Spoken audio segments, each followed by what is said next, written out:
우리는 2주 전에 하나님 나라와 관련된 설교를 함께 나누었습니다. 그 하나님의 나라와 관련해서 이미 하나님의 나라는 이미 우리 마음에 어떻게 됐죠? 이루어졌고 임했다라고 그렇게 우리가 한 말씀을 함께 살펴봤습니다. 그리고 또한 하나님의 나라가 하나 더 있다고 우리가 말씀을 통해서 잠깐 봤었죠. 그 하나님의 나라는 무엇입니까?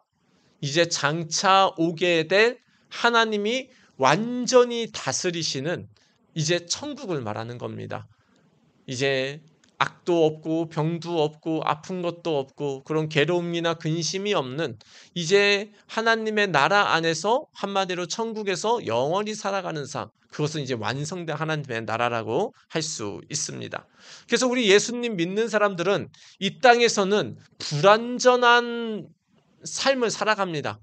그러니까 예수님을 믿고 성령님이 우리 안에 계셔서 성령님이 다스림으로 우리 안에 기쁨과 평안이 있지만 여전히 이 땅을 살아가다 보면 우리는 많은 어려움을 봉착하게 되는 것이죠. 단 여러 가지 많은 경제 문제가 있겠지만 특별히 경제적인 문제에 봉착을 하게 되기도 하고요. 그리고 건강의 문제에 또 봉착을 하게도 됩니다. 특별히 사람들과 살아가는 것 가운데 인간관계에서의 문제도 우리가 겪게 되기도 합니다. 이 땅에서의 삶은 분명히 하나님의 나라가 우리 마음에 임해서 평강 가운데 우리가 살아가지만 그럼에도 불구하고 완벽한 세상은 아닙니다. 하지만 완벽한 세상, 아무 고통과 어려움이 없는 그 세상이 오니 그때가 언제입니까? 바로 완성되는 하나님의 나라, 천국을 우리가 또한 기다리고 있습니다. 대체 그러면은 천국은 언제 완벽하게 이 땅에 임할까요? 이제는 전혀 고통과 슬픔이 없는 그날은 대체 우리에게 언제 올까요? 오늘 성경 말씀에서는 이제 완벽한 천국이 이루어지기 전에 그 전에 어떤 일이 있다라고 말씀을 하고요. 천국이 분명히 이루어지고 완벽한 하나님의 나라가 이루어지는 건 분명한데 오늘 오히려 하나님의 말씀에서는 그러니까 우리가 해야 될 일이 있다라고 우리에게 말씀을 하고 있습니다. 그러면 천국에 오는데 그 전까지 우리는 대체 무엇을 하면서 기다리고 또 이 땅을 살아가야 될까요? 오늘 말씀을 통해서 완전한 하나님의 나라의 저 천국을 기대하는 동시에 우리는 그러면 그 천국을 맞이하기 위해 어떻게 이 땅에서 우리가 삶을 준비해야 될지 우리 말씀을 통해서 함께 살펴보도록 하겠습니다. 먼저 오늘 예수님께서 직접 말씀하시기를 이제 천국이 오게 되기 전에 먼저 예수님이 이 땅에 다시 오신다라고 말씀을 하십니다. 근데 그 날과 그 날짜에 대해서 예수님이 말씀하시는데요. 우리 24장 36절 같이 한번 읽습니다. 시작. 그러나 그 날과 시각은 아무도 모른다. 하늘의 천사들도 모르고 아들도 모르고 오직 아버지만이 아신다. 아멘. 예수님께서 말씀합니다. 그날과 그 시각은 아무도 모른다라고 예수님이 말씀을 하고 있습니다. 이 날과 그 시각은 무엇입니까? 예수님이 이제 이 땅에 다시 오셔서 이제 믿는 자들과 믿지 않는 자들을 모으고 이제 심판을 통해서 저 천국 아니면 지옥으로 가게 되게 하는 그 날과 시각을 말하는 겁니다. 근데 예수님께서 직접 말씀하시기를 예수님이 다시 이 땅에 오시는 그 심판의 날을 아는 사람이 있다 없다? 아무도 없다라고 말씀을 하고 있습니다. 아무도 없다. 과거로도 알 수 없습니다. 어떤 이제 과거에 어떤 예언자들이 예언했던 그런 것하고도 전혀 사실은 다릅니다. 예전에 노스트라다무스라는 어떤 예언자가 있었던 것 같아요. 그 사람이 1999년 혹은 2000년도 그쯤이 되면은 이제 지구가 어떻게 된다 그렇게 얘기를 했는데 우리는 2023년은 지금도 잘 살아가고 있습니다. 지구가 멸망하는 날 그리고 완벽한 천국이 이루어지는 날, 그 예수님이 오시는 날인데 그날은 알 수 있다 없다? 성경은 분명히 얘기를 합니다. 아무도 알 수 없다라고 분명히 못을 받고 있습니다. 그래서 누군가가 예수님이 이제 언제 올 것 같아. 혹은 예수님이 몇 시에 온대. 예수님이 100년 후에 1000년 후에 오신대. 이거는 다 어떤 얘기입니까? 성경하고는 전혀 상관없는 오히려 이단성이 있는 그런 다 발언들이다라는 것이죠. 그래서 이제 예수님이 오시는 것에 대해서 우리는 절대 그 정확한 날짜와 날을 알 수는 없습니다. 물론 한 가지 추측할 수 있는 건 있습니다. 이제 예수님이 오심이 계속 가까워지고 있습니다. 그거는 맞습니다. 이제 시간이 가고 또 통신과 뭐 여러 가지 그냥 과학이 발전하면서 전 세계에 예수님의 이름을 듣는 사람이 많아지고 있기 때문에 예수님이 오실 날이 가까워지고는 있으나 우리는 그 날과 날짜는 모릅니다. 그래서 우리가 예수님이 언제 오신다, 그래서 우리가 어떤 산에 모여서 우리가 막 해야 된다, 그런 거는 전혀 우리가 할 필요가 없다라는 것입니다. 자, 그러면 예수님이 오시는 그날에는 그럼 어떤 일이 있을까요? 우리 한번 25장 31절인데요. 우리 같이 한번 읽습니다. 시작. 인자가 모든 천사와 더불어 영광에 둘러싸여서 올 때에 그는 자기의 영광의 보좌에 앉을 것이다. 아멘. 여기서 인자는 예수님을 말합니다. 근데 예수님이 다시 올 때에, 이 땅에 다시 올 때에 지금 어떤 일이 일어나죠? 모든 천사와 더불어 영광 가운데 이 땅에 오신다라고 합니다. 그래서 그때 오실 때는 뭔가 십자가에 못 박혀서 고통받는 그런 예수님의 모습이 아니고 진짜 왕의 왕으로서의 영광스러운 보좌에 앉는 그런 모습으로 예수님이 오신다라는 겁니다. 그래서 예수님이 오시면은 그때는 혼자 오시는 게 아니고 천사들을 다 데려와서 모든 사람이 볼 수 있게 오시는데, 이제 그때 예수님을 믿는 자와 믿지 않는 자를 그렇게 가려서 이제 이렇게 심판을 하게 되는 그 날이 오게 된다라는 것이죠. 예수님의 오심에 대해서는 계속해서 성경은 말씀을 합니다. 사도행전 1장 11절도 이렇게 말씀하는데 한번 제가 읽어보면, 갈릴리 사람들아 어찌하여 하늘을 쳐다보면서 서 있느냐, 너희를 떠나서 하늘로 올라가신 이 예수는 하늘로 올라가시는 것을 너희가 본 그대로 오실 것이다 하고 말하였다. 아멘. 예수님이 하늘로 올라갈 그때입니다. 그때 이미 예수님은 뭐라고 말씀합니까? 이 예수는 하늘로 올라가신 것 그대로 구름 타고 다시 이 땅에 오실 것이다 라고 말씀을 하고 있습니다. 그래서 우리는 예수님의 오심에 대해서 그 날과 시각은 우리는 절대 알 수 없지만 분명한 게 있습니다. 예수님은 옵니까? 안 오십니까? 분명히 오십니다.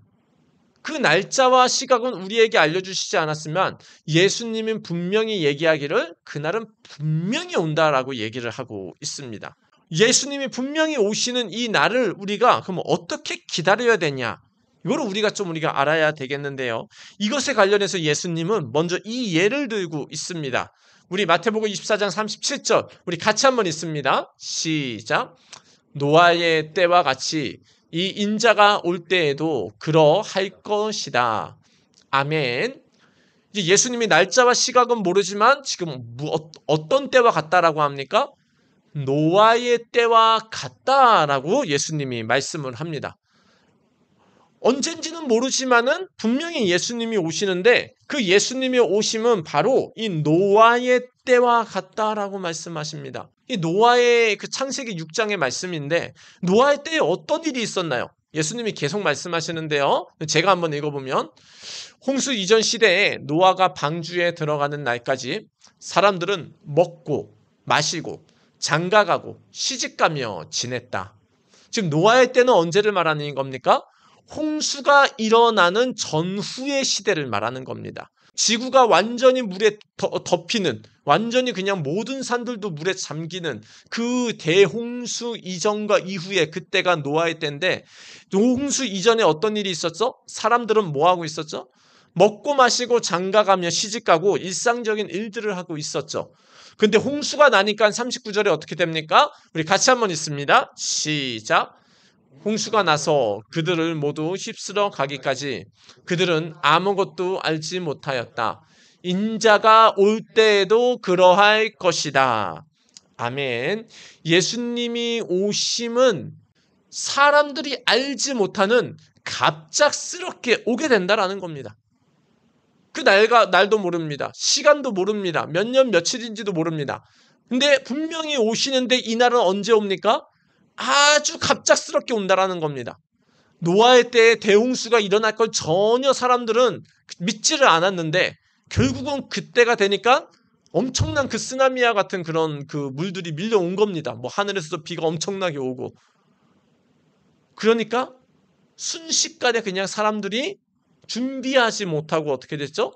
다 물에 잠겨서 다 죽음을 맞이하게 하는 안타까운 일들이 있었죠. 하지만 그것을 준비했던 노아와 노아 가족들은 방주에 들어가서 살게 되는 그 역사가 바로 노아의 때를 말하는 겁니다.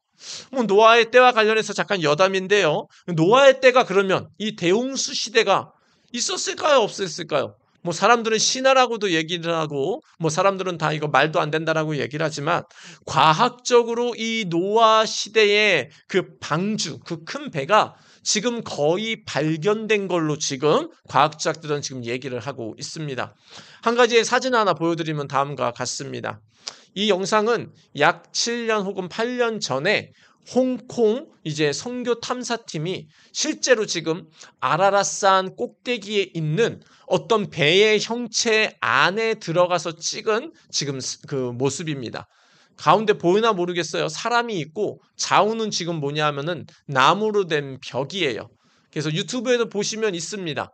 중국 탐사팀도 있고 홍콩 탐사팀도 있는데 지금 이제 아라라산에 있는 그 꼭대기에 있는 비가가 많이 녹았잖아요. 지금 녹아서 이제는 그게 이제 물이 되면서 산의 위에 있는 그런 그 얼음이 녹으면서 지금 뭐가 드러나고 있냐? 그 아라라산 그 꼭대기에 있는 터키 주변이죠. 거기에 있는 노아와 방주로 추정되는 그 나무로 된 목조 배가 지금 발견이 됐다라고 이미 7, 8년 전에 이미 발표를 했습니다. 그리고 이 최근 21년 이스라엘의 한 박사님이 이제 그쪽에서 3D 요즘에 최첨단이잖아요. 뭐 레이저도 있고 다양한 뭐 거리 재는 것도 있으니까 3D 그런 이제 투사기로 이제 이 배가 있는 곳을 추정해서 보니까 그것에 뭐가 있습니까? 직각으로 혹은 평평하게 된 분명한 공간이 존재한다라고 지금 과학적으로 증명이 됐습니다. 이 말은 무엇입니까? 우리가 아직 다 파지는 못했습니다. 아직 얼어 있어가지고요. 거기가요. 그런데 노아의 방주가 거의 확실하다고 과학자들은 얘기를 하고 있고요. 심지어 중국에서는 이미 중국 언론에서는 노아의 방주가 확실하다라고 뉴스에서 공영방송에서 그렇게 얘기도 하긴 했습니다. 자, 이것들은 여러 가지 추정했을 때 노아의 홍수는 진짜다 가짜다? 성경적이면서도 또한 과학적이면서도 현실적으로 우리가 볼 수 있는 증거다라는 것이죠. 제가 이 말을 왜 하는 걸까요? 노아의 방주의 때도 우리가 그 대홍수 가운데 그런 게 어디 있어라고 생각하지만 분명히 일어났고 이 지구상에 지금 그 증거물이 우리가 볼 수 있게 있다라는 겁니다. 그 말은 예수님이 지금 말씀하시기를 그 예수님이 분명히 다시 오셔서 천국을 이루시는데 그 전에 예수님이 심판하시는 때가 있다라는 겁니다. 그 예수님이 다시 이 땅에 오셔서 심판하는 그때가 언젠지는 모르고 날짜도 모르지만은 분명히 있다는 겁니까? 없다는 겁니까? 분명히 있다라는 겁니다. 이거 만약에 안 믿으면 어떻게 될까요? 노아의 홍수 때처럼 준비하지 못한 사람들은 그때의 대홍수 가운데 잠기는 그런 처참한 결과를 맺게 되는 것이고요. 예수님이 다시 오심에 대해서 내 인간적인 어떤 생각과 기준에서는 이해는 안 되지만 이 말씀을 내가 받아들여서 아멘을 하고 예수님이 오실 때를 내가 준비한다면 나는 어떻게 되는 겁니까? 마치 대홍수 때 노아의 가족들은 방주를 준비하여 살아난 것처럼 우리도 예수님이 언제 오셔도 우리는 기쁨으로 그 예수님을 맞이할 수 있게 된다라는 것입니다. 성경은 분명히 뭐라고 말씀합니까? 예수님이 오시는 때를 이런 때라고 얘기합니다. 40절 같이 한번 있습니다. 시작. 그때에 두 사람이 밭에 있을 터이나 하나는 데려가고 하나는 버려둘 것이다. 아멘. 그때에 예수님이 다시 이 땅에 오시는 그때는 어떤 때입니까? 사람들이 밭에서 지금 밭을 가꾸고 있는 때입니다. 뭐 지금이야 우리가 뭐 이제 그 도시화되고 뭐 이제 농사하는 분들은 따로 있겠지만 그 당시에는 뭐 대부분의 사람들이 밭을 가는 것, 뭔가를 심어서 우리가 먹고 사는 것이 일상적인 일이었습니다. 근데 예수님이 오시는 그때는 바로 어떤 때입니까? 아주 일상적인 밭에서 일하고 있는 그때에 예수님이 온다라는 겁니다. 그러니까 우리는 뭔가 대단한 뭔가 예수님이 오시면 뭔가 전조현상이 있을 거라고 우리가 생각을 하지만 그 전조현상은 없습니다. 오히려 예수님은 뭐라고 말씀하죠? 그날도 모릅니다. 시간도 모릅니다. 가장 일상적인 일을 하고 있는 그때에 예측하지 못하는 그때에 예수님이 갑자기 오신다라는 겁니다. 그러면 그럼 성경은 결국 예수님께서 뭐라고 우리에게 말씀을 하는 겁니까? 42절 한 번 더 같이 읽습니다. 시작. 그러므로 깨어 있어라. 너희는 너희 주님께서 어느 날에 오실지를 알지 못하기 때문이다. 아멘. 같이 한번 앞에 있는 주황색만 같이 읽습니다. 그러므로 깨어 있어라. 그러므로 깨어 있어야 된다라는 겁니다. 날짜도 모릅니다. 시간도 모릅니다. 어떤 전조현상도 없습니다. 아주 일상적인 생활을 하고 있는 그때에 예수님이 갑자기 오신다라는 겁니다. 그러면 우리 예수님을 믿는 자들이 해야 될 것은 무엇이죠? 예수님이 오시는 이것을 깨어서 준비하고 있어야 된다라는 겁니다. 예수님, 언제 오실지 몰라. 언제 오시겠지. 이런 게 아니라 예수님이 오늘이라도 올 수 있다. 예수님이 내일이라도 올 수 있다. 예수님이 정말 갑자기 언제든지 오실 수 있다라는 마음의 자세로 오늘 하루하루를 주님이 언제 오셔도 기쁨으로 맞이하고 또 주님이 나를 구원하신 그것에 대한 하나님이 내게 주신 사명에 대해서 잘 감당하고 있는 상태로 예수님을 맞이할 수 있어야 된다라는 겁니다. 우리는 지난주에 하나님의 은혜로 또 예수님을 믿기만 하면 우리는 구원받을 수 있는 놀라운 하나님의 은혜에 대해서 살펴봤습니다. 우리가 어떤 노력으로 절대 하나님께 갈 수 없으니까 하나님께서 우리를 불쌍히 여겨서 구원자 예수님을 보내주신 거죠. 그래서 우리의 죄를 대신하여 십자가에 죽으시고 부활하심으로 그냥 믿기만 하면 거저 우리가 구원받게 하셨습니다. 그런데 여기에는 분명한 무엇이 있습니까? 책임이 따릅니다. 이 말은 무엇이냐? 내가 예수님을 믿고 하나님의 자녀가 됐으면 이제는 누구의 뜻대로 살아가야 되죠? 하나님의 뜻대로 살아가야 됩니다. 예수님이 단순히 그냥 우리를 그냥 천국으로 빨리 데려갈 거면 벌써 데려갔겠죠. 근데 예수님이 우리에게 이 땅에서 원하는 건 뭐냐? 내가 너희를 사랑해서 내가 너희를 위해 죽기까지 사랑했으니 이제 남은 삶은 누구를 위해 살라는 거죠? 예수님을 위해서 살아가라는 겁니다. 그리고 또 예수님을 위해 살아갈 때 내가 너희를 쉬게 하고 너희들의 짐을 같이 덜어주면서 하나님의 일들을 같이 하며 살게 해준다라고 예수님이 말씀하시는 거죠. 우리가 예수님을 믿었으면 우리가 예수님을 따라가는 그런 삶을 살아가야 된다는 책임이 우리에게 있다라는 겁니다. 그리고 그 책임 중에 여러 가지가 있지만 우리가 절대 빼먹을 수 없는 것 중에 하나는 바로 뭐냐? 우리가 예수를 거저 믿고 구원을 받았으니 우리 주변에 예수를 믿지 않고 여전히 지옥으로 향하고 있는 그 영혼들에게 이 거저 믿기만 하면 구원받는 이 예수님을 전해주고 또 힘들고 어려운 사람을 도와주라고 하는 게 예수님이 우리에게 원하시는 그런 사명 중에 하나다라는 거죠. 예를 들면 그런 겁니다. 우리 이제 옛날에 영국에서 우리 타이타닉호 우리 기억나지 않습니까? 타이타닉호가 우리 입에는 절대 가라앉지 않을 것이다 라고 했지만 빙하 가운데 결국은 이제 타이타닉호가 부딪혀서 가라앉게 되었죠. 이제 결국은 구조 신호를 보내게 되고 이제 그들을 구조하기 위해서 이제 사람들이 오게 됩니다. 그리고 다음에 이제 구조선에 사람들이 조금씩 이제 옮겨 타게 되고요. 이제 그 가운데 이미 타이타닉호에서 이미 부셔져서 이제 배에 가라앉음으로 사람들이 물에 빠져 있었는데 그 사람들을 구원하기 위해서 또 누가 나서는 겁니까? 거기서 건짐을 받은 사람들이 또 구조선을 타고 물에 빠져 있는 사람들을 함께 구원을 했다라는 겁니다.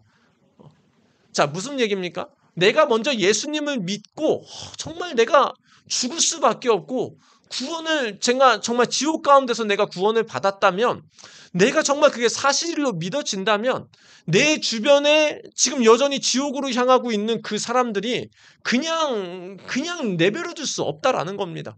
뭐 예를 들어서 우리 가족 중에 누군가가 뭔가 계속 인생에 안 되는 길로 계속 간다고 생각을 해봐요. 막 도박을 해서 막 1억 천금을 얻으려고 하고 막 안 되는 길로 막 가려고 하면은 우리 입장에서 어떻습니까? 보통 정상적인 생활을 하는 사람들은 어떻게든 뜯어 말려가지고 막 이렇게 올바른 길로 가게 하려고 뭐 기도도 하고 권면도 하고 다양하게 얘기를 하지 않습니까? 마찬가지로 내가 예수님을 믿는 게 정말 확실하고 정말 내가 지옥 갈 수밖에 없는 내가 하나님의 은혜로 구원을 받았다면 주님께서 우리에게 원하시는 책임이 무엇입니까? 이제 너가 구원을 받았으니까 주변에 믿지 않는 영혼들을 나에게로 함께 데려오면서 살아가기를 원한다라는 겁니다. 그것이 바로 무엇입니까? 지금 말씀하신 42절. 우리 같이 한 번만 읽습니다. 시작. 그러므로 깨어 있어라. 너희는 너희 주님께서 어느 날에 오실지를 알지 못하기 때문이다. 아멘. 예수님이 다시 오셔서 천국을 완성하는 그날은 알지도 못합니다. 날짜도 모릅니다. 갑작스럽게 임합니다. 하지만 분명히 있기 때문에 예수님이 우리에게 말씀하시는 것, 그러므로 지금 뭐하라? 깨어 있어서 주님이 오실 때 합당한 삶을 일상 가운데 살아내고 있어야 라고 우리에게 말씀을 하고 있습니다. 우리 성도님들에게 또 우리 아이들에게 한번 질문을 해보도록 하겠습니다. 예수님이 지금 이제 1시간 후에 오신다면 우리 모두는 저를 포함해서 준비가 되셨습니까? 예수님이 우리를 사랑해 주시고 은혜 주시고 구원해 주시고 다양한 은혜 베풀어 주신 것에 대해서 내가 주님이 은혜 주신 대로 내가 기꺼이 살았습니다 라고 주님 앞에 정말 기쁨으로 주님을 맞이할 수 있는 분이 혹시 계십니까? 아니면 예수님이 갑자기 오신다고 하면은 막 어쩌할 바를 몰라가지고 막 이렇게 막 부끄러워서 어떻게 할지 못해서 정말 몸둘 바를 몰라서 막 도망가고 싶은 그런 심정이십니까? 예수님은 지금 그걸 말씀하는 겁니다. 내가 분명히 와서 이제 심판을 할 거고 이제 완벽한 천국을 이룰 건데 그 날과 시간은 모른다. 언젠지도 모른다. 가장 예측하지 못하는 일상적인 일을 하고 있는 그때에 오기 때문에 언제든지 내가 오더라도 너희는 그거를 준비하고 있어라 라고 우리에게 요구하고 있는 것입니다. 우리 성도님들, 우리가 살아가는 이 삶은 분명히 끝이 있다는 걸 인식하고 살아가야 됩니다. 뭐 끝이 있다고 해서 망했어, 이제 끝났어, 내 재산 정리하고, 아니요, 그런 말씀을 예수님이 지금 오늘 말씀하는 게 아닙니다. 하지만 끝이 있음을 알고 예수님이 이 땅에 다시 오셔서 우리가 살아갔던 모든 것에 대해서 우리가 정말 하나님이 계수를 하고 저 천국에 가게 할 때 주님 앞에 우리가 합당한 삶을 살았다라고 할 정도의 준비가 되어 있어야 됨을 예수님은 우리에게 말씀을 하고 있는 것입니다. 그럼 예수님께 합당한 삶, 그럼 여러 가지 많을 거 아니에요. 뭐 기도하는 것도 깨어 있는 거고 감사하는 것도 깨어 있고. 그럼 그 중에서 한 가지만 좀 얘기한다면 예수님이 지금 당장 오셔도 내가 이 일을 하고 있다면 내가 주님 앞에 그래도 조금 내가 좀 따뜻하게 예수님을 마주할 수 있다. 그 자세는 무엇일까요? 우리 마태복음 25장 41절, 40절 같이 한번 읽습니다. 시작. 임금이 그들에게 말하기를 내가 진정으로 너희에게 말한다. 너희가 여기 내 형제 자매 가운데 지극히 보잘것없는 사람 하나에게 한 것이 곧 내게 한 것이다. 아멘. 이 임금은 바로 이제 그 예수님이 오심에 대한 그런 비유를 얘기하는 건데, 너희가 내 형제 자매 가운데 지극히 보잘것없는 한 사람에게 한 것이 바로 누구에게 한 것이다? 예수님에게 한 것이다. 만약에 예를 들면 지나가던 어떤 정말 동냥하는 어떤 사람이 있다고 생각합니다. 그 사람에게 한 것이 곧 누구한테 한 거라고 예수님은 평가해 주신다라는 거죠. 예수님에게 한 걸로에 대해서 평가해 주신다라고 얘기합니다. 정말 요즘에 뭐 유튜브나 어떤 뭐 SNS나 등에 보면은 막 진짜 힘들고 어려운 애들 있잖아요. 뭐 제가 봤었던 어떤 그 이제 기아대책인가요? 어딘가에서 했었던 그 영상을 보니까 온몸의 머리부터 발끝까지 정말 마치 욥처럼 막 이제 막 모든 뭐 진물이 나고 막 긁지도 못하고 안 긁을 수도 없는 그런 불치병에 걸린 아이에 대한 영상을 본 적이 있어요. 너무 안타깝더라고요. 우리 애들 비슷한 나이인데. 정말 제가 어찌할 줄을 몰라서 잠깐 기도하고 3만 원 일시 후원금을 했는데 예수님께서 뭘 말씀하시는 게 그런 겁니다. 우리 주변에 정말 안타까운 사람들이 있는데 그 사람에게 우리가 어떻게 한 것이 바로 누구에게 한 거다? 예수님께 한 거다라고 평가해 준다라는 겁니다. 어떻게 그럴 수 있나요? 왜요? 우리가 누구를 닮았죠? 우리는 누구를 닮았죠? 하나님의 형상을 닮은 우리가 하나님의 아들, 딸이죠, 원래는. 그럼 한마디로 하나님과 우리는 뭐예요? 외인인가요? 아니면 가족인가요? 가족이죠, 가족. 우리 가족에게 잘해주면 누구한테 잘해준 거죠? 우리 세상 살다가도 마치 나한테 잘해준 거 그런 느낌이 들잖아요. 아마 예수님이 그런 느낌이지 않을까. 그리고 예수님이 십자가에 죽으신 이유가 보세요. 사람 살리려고 했잖아요. 그 보잘것없는 사람 살리기 위해서 예수님이 죽으신 거잖아요. 그렇다면 우리도 그 작은 한 사람에게 한 것에 대해서 예수님도 그래, 너가 나한테 한 걸로 내가 받아주겠다라고 예수님이 여겨주신다라는 것이죠. 뭐 여러 가지 예수님이 오심에 대해서 우리가 준비할 것이 많지만 분명히 예수님은 이것에 관련해서 뭐라고 말씀하십니까? 이것을 기준으로 해서 내가 다시 왔을 때 분명히 천국과 지옥 혹은 상급에 대한 분명한 판단을 할 것이다라고 마태복음 25장 뒷부분은 얘기를 하고 있습니다. 우리 성도님들 예수님 믿고 정말 구원 받으셨습니까? 정말 믿기지 않는 이 예수님이 믿겨지고 그 예수님이 나를 위해 죽으시고 부활하신 게 믿겨지셨다면은 그건 구원 받은 겁니다. 이거 사실 믿겨지지 않는 사람이 대부분이에요. 그럼에도 불구하고 예수님이 나를 위해 십자가에 죽으시고 부활하신 사실은 믿겨지고 이제는 성령님이 나와 함께 계신다. 그러면 구원받은 사람이 분명히 맞아요. 자, 그런데 구원받은 사람에게는 분명히 주님이 뭘 요구하십니까? 이제 너 구원받았으니까 지금 죽어가는 사람들 많잖냐. 그 사람들 위해서도 기도해주고 도와주고 그 영혼도 예수님께 올 수 있도록 도와주라라고 우리에게 책임을 우리에게 맡기셨습니다. 그리고 예수님이 이 땅에 다시 오실 그날에는 그것에 대한 책임을 우리에게 분명히 물으실 겁니다. 왜 하나님이 그렇게 무서운 분이세요? 무서운 분이 아니고 우리 자녀들도 마찬가지다. 우리 자녀들이 막 부모님들이 엄청 잘해줬어요. 막 유학도 보내주고 막 이제 먹여주고 막 좋은 거 다 해줬어요. 근데 나중에 막 망나니처럼 살아가요. 그럼 부모님이 마음이 어떻습니까? 괜찮다고 합니까? 아유, 그래 너 잘하고 있다. 그런 부분은 거의 없을 겁니다. 막 가슴을 치면서 내가 너를 어떻게 키웠는데 막 울면서 막 심지어는 좀 때리기도 하면서 어떻게 할까요? 내가 너를 어떻게 키웠는데 그러면서 막 부모님의 마음이 막 타지 않겠어요?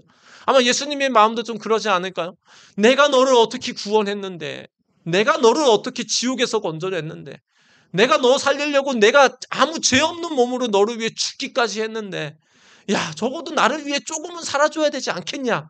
예수님이 그렇게 우리에게 말씀을 충분히 하실 수 있다라는 겁니다. 말씀을 정리하면 그렇습니다.